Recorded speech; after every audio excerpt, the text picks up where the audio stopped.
Hey everybody, welcome back to RPG Imaginings. One of the coolest things for me in getting involved with the RuneQuest role-playing game is working to understand how incredibly broad and deep the world of Glorantha really is, and how incredibly broad the fandom is for RuneQuest. And so I've reviewed a lot of products on the channel, sponsored by Chaosium for the modern iteration of RuneQuest. And the modern iteration of RuneQuest so far, largely in terms of the official line, has focused on Dragon Past and specifically the Hjortling people, the sort of tribal society that exists within Dragon Pass. And that's awesome. I love that kind of storytelling. Okay. But it's not the only storytelling that you can do in Glorantha, and I'm really grateful here to two employees at Chaosium for helping to introduce to me to other aspects of Glorantha that are possible and many people are deeply involved in. You know, when you read the current RuneQuest materials with its emphasis on Dragon Past, you will frequently see references to the people of Dragon's Pass's mortal enemies, which are the Lunar Empire. And the Lunar Empire has not gotten as much coverage in current RuneQuest as the people of Dragon Pass have, but there is a ton of material available out there, especially on the Johnston Compendium, if you are interested in learning more about the Lunar Empire and the different styles of role-playing and storytelling that can come with the Lunar Empire. So what I'm going to do in this video is that I was fortunate enough, after I started doing showcases of RuneQuest products here on the channel, to be in touch with Nick Brook, who is the community content liaison for the Johnstown Compendium, which is Chaosium's DriveThruRPG community for amateur writing for RuneQuest. And I've also been in contact with Michael O'Brien, who is vice president of Chaosium and a huge Gloranthophile. And in those conversations, we got talking about Lunar Empire. I asked questions about the Lunar Empire. What do I understand? What do I not understand? Those were great conversations. And so thank you, Nick, and thank you, Michael, for having those conversations. Now, in those conversations, Michael O'Brien also sent me some other products that he thought would be very useful for me to understand the Lunar Empire better. And the single greatest contribution that I got from those products is what I want to showcase today. Life of Moonson, which is an amazing LARP that has been around for 25 years, that a lot of people who are really interested in storytelling in Glorantha have crafted and updated for the Johnstown Compendium. And I'm going to start here with Life of Moonson Book 2, the freeform, because this is really the rules of the LARP and how to run the LARP. It's really well organized. I'm not going to go through all the pages because this video could go on for hours and hours and hours if I did. But I'm showcasing it for you right now because not only does it show another side of Glorantha with the Lunar Empire, but it also, I think, shows how to do a really great job of organizing and running a LARP. And, not everybody is interested in live action role-playing. I get it. But this is the kind of LARP that would make me want a LARP, because it is a LARP that is focused specifically on this amazing, highly detailed world that was originally created by Greg Stafford. Now, you'll notice that I printed these off. Okay, I'm fortunate to have found a really great inkjet printer. It's an Epson printer. What I've found with the printer market is that obviously you can get best quality printer if you go with laser color, but laser color is very expensive. One of the things that's been coming out on the market recently that I'll just briefly mention are inkjet printers that are more of a powder base than a liquid base. And I know that sounds weird and odd and it doesn't make sense. But if you do some research into it, the powder-based inkjet printers do a much, much better job for a lot cheaper than the liquid inkjet printers. Long story short, too late. You got to go up a price point or two in price to get an inkjet printer that isn't just going to be total crap. And I found one that I really like. Okay, I think it's the ET3830 series, if you want to look that up. Anyway, let's get to the product. Life of Moonson, book 2, the freeform. So, this particular supplement is written by Nick Brook, Kevin Jacklin, Chris Gidlow, and Michael O'Brien with Mike Hagan, and illustrated by Dario Corallo with cartography by Phil Anderson. And this is one of the best produced role-playing books I've seen. The production values on this are amazing. I mean, you can see just looking at the artwork here that it's spectacular.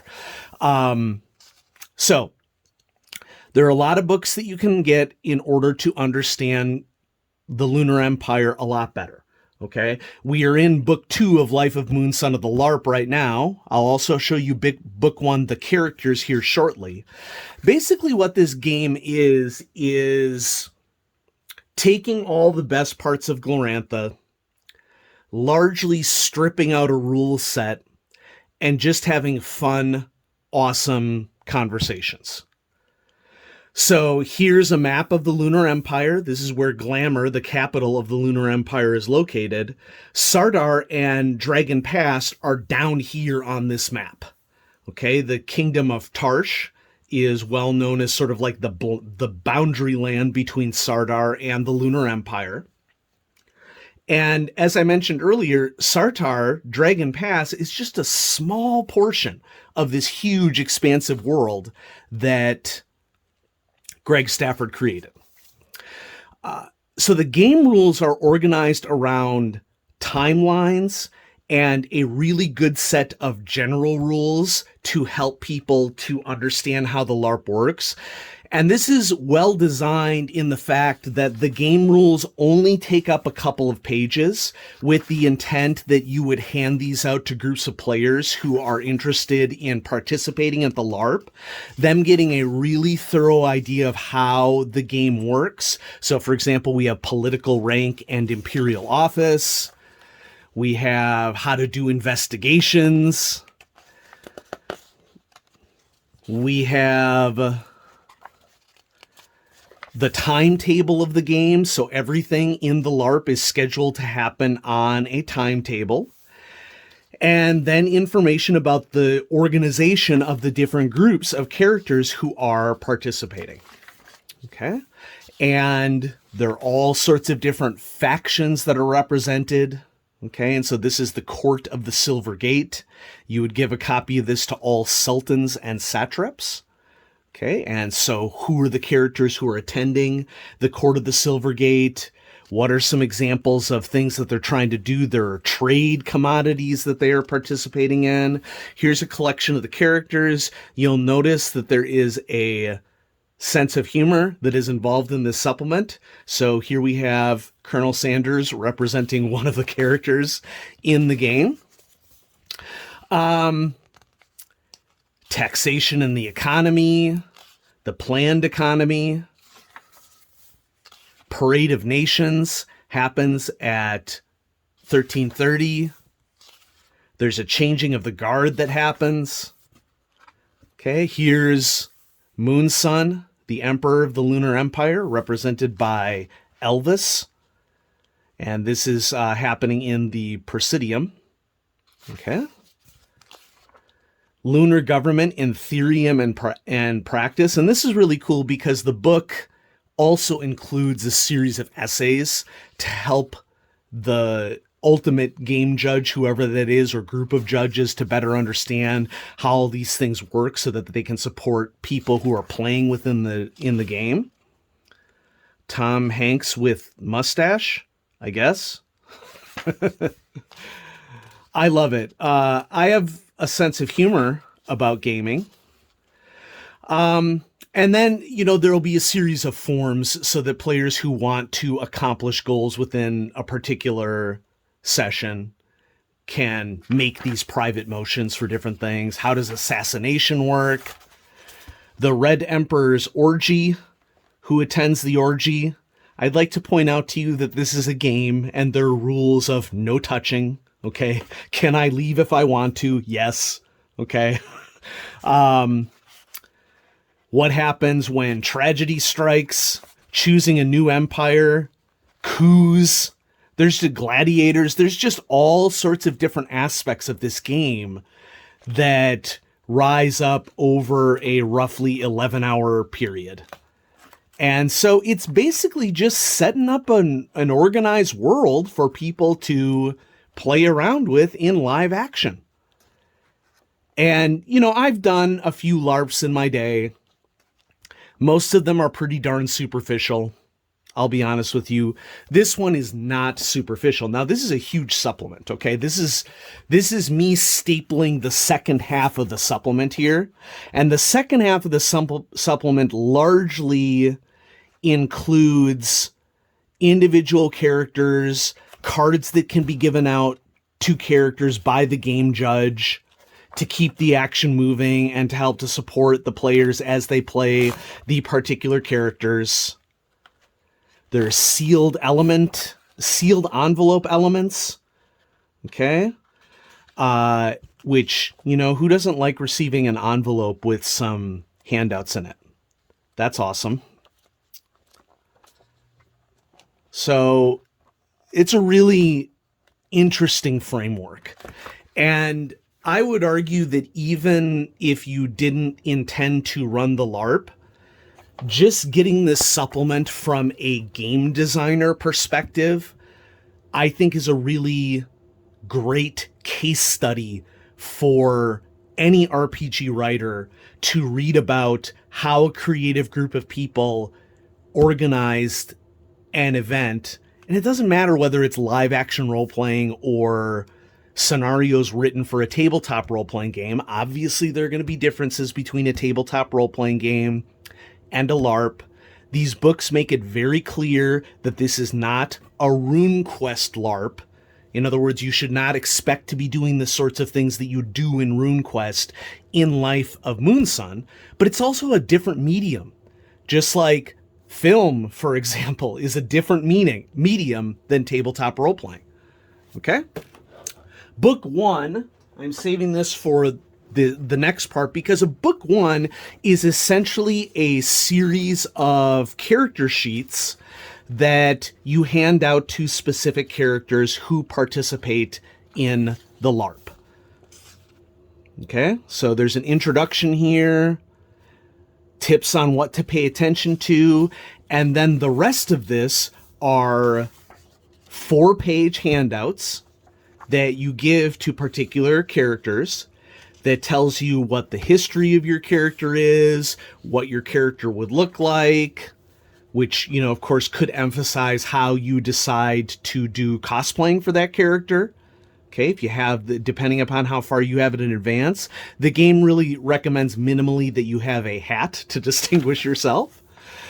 About their background, what their objectives are in the game, other characters that you might know, what some secrets are that you have, other knowledge, special items, and this situation repeats for every single character in the game. And as far as I'm aware, a majority of these characters are characters that exist in RuneQuest and exist in the established writing for the Lunar Empire. Okay?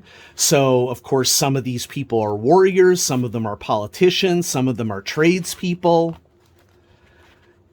And so basically everything that you need here in book 1 with really great production values, and by the way, all laid out so that when you print this and you print it back to back, it will be printed so that you just separate them out, staple them together, and hand them out to whoever is playing the game. Okay? That one didn't seem to print well, or maybe that's by design. I don't know. Sometimes you get printers, and so. Court of the Gate. These are all just characters that people play within the game. That's the first half. Okay, second half. Because I have an industrial strength stapler for these things, but even an industrial strength stapler cannot staple 100 sheets unless you get like a really unbelievably great one. And by that time, I think you really just need to look into different binding options. Okay. And so the art is great. The layout is great.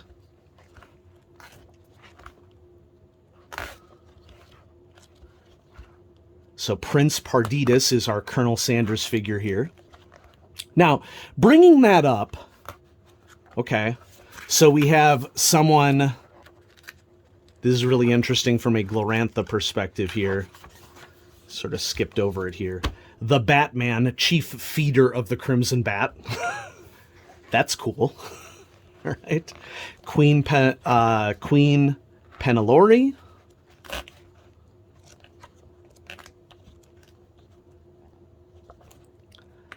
Sitzmog, Red Moon, Soril, Ulrika. So some of them are going to be priests or priestesses of a particular temple. Okay. This is just really well done. Super well done. When I was speaking with Nick and Michael about this, trying to wrap my brain around how the Lunar Empire worked, because I've seen analogies given out in the social media space, and Michael quoted Nick Brook to me when I was exchanging emails with him, and I just want to mention what he says about what the Lunar Empire is, because I asked, do you play the Lunar Empire as a farcical version of the Roman Empire in your games? And so Michael quoted Nick, and Nick says, my own Lunars are Hellenistic, Greco-Romano, Persian, Arabian, Byzantine, Ottoman, French Revolutionary, Victorian, Soviet inksock types from Dune. And so the question is, what can you do with the Lunar Empire? You can basically do everything. Okay? There are elements of the Lunar Empire in Glorantha that hit a lot of the aspects of major human empires of the past. This being a Bronze Age role-playing game, Bronze Age setting. That's a cool aspect of it. And so I just wanted to showcase this for all of you, because when I first looked at this, Life of Moonson, what is this? Okay, I didn't really understand it. And I'm so glad that MOB shared this with me, because it really gave me a better understanding of what the Lunar Empire was and what the possibilities are. Now, there may be other supplements that you would be interested in if you're interested in role-playing the Lunar Empire, and in a future video, I will showcase some of these other supplements. We have a Rough Guide to Glamour, one of the best-selling supplements on the Johnstown Compendium on DriveThruRPG, and Glamour is the capital city of the Lunar Empire, and so here you have a complete guide to Glamour. We have Citizens of the Lunar Empire by Chris Gidlow, and this sort of takes a tour around a building in the Lunar Empire. So when I was taking a look at this, it reminds me a lot of, if you learn about the city of Pompeii and what we have learned about Pompeii in the Roman Empire and the way that their buildings were organized and how people lived, I get a lot of Pompeii vibes from Citizens of the Lunar Empire. And so it's showcasing a wide variety of NPCs, locations, scenario hooks, all sorts of things that you can get out of Lunar Empire play in RuneQuest. And then I'm also going to throw on here the Armies and Enemies of Dragon Pass as well, which after several years of people begging and pleading and being very patient, Chaosium was able to bring this to POD. And Armies and Enemies of Dragon Pass, I think I might have featured this once before on the channel, but this includes Armies and Enemies of the Lunar Empire as well. So if you are interested in Lunar Empire role-playing within RuneQuest, or if you are interested in Life of Moonson as a Glorantha LARP, I hope I helped you out to understand some of the things that are available. And so in closing here, I just want to congratulate Nick and Michael and everybody who is involved with this LARP, because this is an exceptional work of creativity. And I would recommend it to anybody, regardless of what your intentions are. You know, I'm sure that people would have an awesome time playing the LARP, Life of Moonson, but maybe you're not into LARPs.